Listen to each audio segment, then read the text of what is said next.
again, everybody. It's Kevin Canessa coming to you from the newsroom of The Observer and TheObserver.com on this, the 18th day of October in the year 2021. Sure hope you enjoyed your Monday, no matter where it is you are in the country. Here in the Northeast, the first kind of very, very, very autumn-like day. So it was nice and cool. Woke up this morning, it was 49 degrees. How about where you are? Nice and chilly in the air, so I really got a chance to enjoy that. Hope you all did today. And as you do, every single Monday, you welcome me into your home so that I might go over this current week's newspaper. And as you can see in the left side of your screen, the main story this week, remembering Steve DiGregorio. He was the coach of the Nutley High School football team for 2 terms, and most recently in 2020. And he lost his courageous battle with cancer last week and died at the age of 60. And our Jim Haig, who I say rises to the occasion anytime he writes a tribute story to anybody who has lost their life, is in this week's edition of The Observer. Hope you read it when you get a chance. Steve was a great guy and a wonderful coach, but he was, from all indications, an even better human being, and he died way too young at the age of 60. So I wish you would check that out on the front page of this week's edition of The Observer. Now, the bottom story. That is that there has been an arrest made in the case of the young baby that was found on October 25th in the year 2020 in the town of Kearney. The young girl will be charged as a juvenile, and this was how I explained it, or at least tried to, this morning when I did a live video to break the news to everyone. She will be charged with first-degree manslaughter, improper disposal of human remains, and also, I forget exactly what the terminology is, but there's one other charge as well. All 3 of the charges will be heard in juvenile court, which means that more than likely there will be look, the bottom line is this. She was charged as a juvenile because it happened when she was a juvenile. She was 17 at the time. There's been a lot of discussion out there already that she should have been charged as an adult. That's a discussion for you to have, I guess, if you want to. But the bottom line is she was charged as a juvenile. And as such, we can't release her name. The prosecutor did not release her name.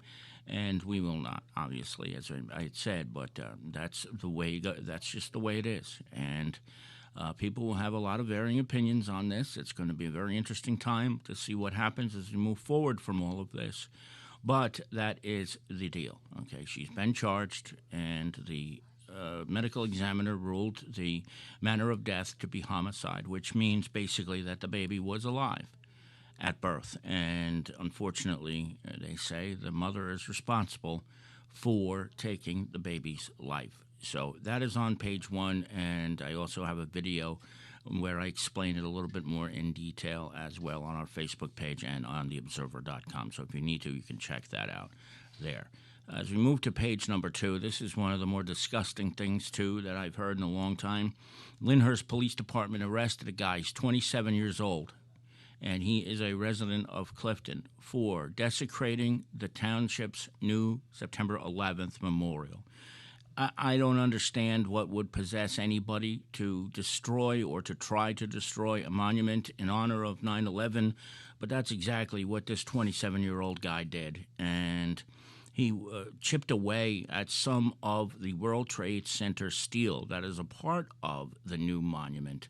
What possesses somebody, I will never get it, but this is one of the more despicable things I have seen in a police report in quite some time. So they caught this guy, thank goodness, and hopefully he will be prosecuted to the full extent of the law for trying to destroy this brand new monument that was put in recently, part of which was made from steel from the original Twin Towers. Check that out on page number 2. On page 3, the town of Kearney is going to begin collecting leaves on November 1st. When they do, for the second straight year, they must be in paper biodegradable bags when these leaves are collected. There are certain days and certain zones. We have all those for you from Kevin Murphy, the assistant superintendent of the Kearney DPW.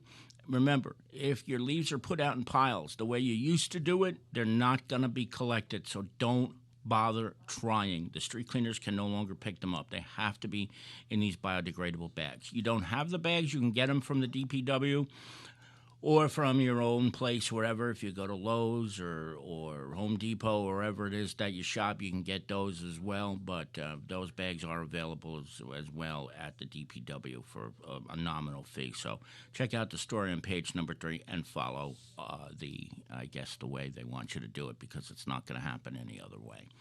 There was a stabbing last week on Belgrove Drive, and Captain Tim Wagner explained to us exactly what went down. Fortunately, the guy who was responsible for the stabbing is in police custody. And, the victim was slashed in the face, stabbed in the face. This guy was lucky that it wasn't a lot worse than it was, but it was very serious.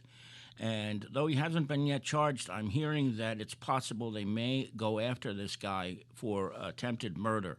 And it was a very unfortunate situation, but we have a recap for you on page number 4. It was, I think, 111 Belgrove Drive, one of those old, World War II apartment buildings on Belgrove Drive. So check that out if you get a chance. And a great job by the KPD and the Hudson County Regional SWAT team for getting this guy and bringing him into custody without anybody else being hurt. We have a couple of other police. This is a very police-heavy week. Sometimes it just happens that way, that the majority of the stories are police-related, and that's certainly the case this week. Some stories that we already brought to you on theobserver.com. An NA man who was charged with sexually assaulting a 13-year-old child from the Bergen County Prosecutor's Office. And then this one, which was just unbelievable, at the Niagara Falls, New York, Canada border. A Harrison man and woman were both arrested with their daughter in the vehicle. There was a restraining order against the father at the border that they knew about, and they found in the border. And unfortunately, during this entire situation, he wasn't supposed to be anywhere near the kid, but he was. And they said, I think, they were trying to go on a vacation to Niagara Falls, but this kid and the father weren't supposed to even be within 500 feet of each other, and they were in the same car. So the mother and father were both arrested, and it goes back to something, I guess, when the girl was younger, she claimed that her father sexually abused her. So I wish you would check that story out on page number 5. Another sad story this week, Tony Ficino, who was a performer and who was involved with performing in Lyndhurst, died. He was 68 years of age. And unfortunately, sorry about that. We had a technical difficulty, so I'm going to get back into this. Tony Ficino, who is a local musician and who performed at Bar 503 in Lyndhurst and various other facilities around the area, died last week at the age of 68.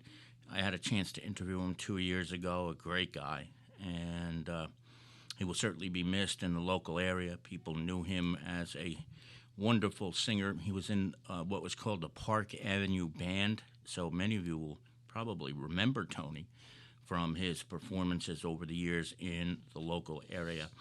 Gone way, way too soon at the age of 68.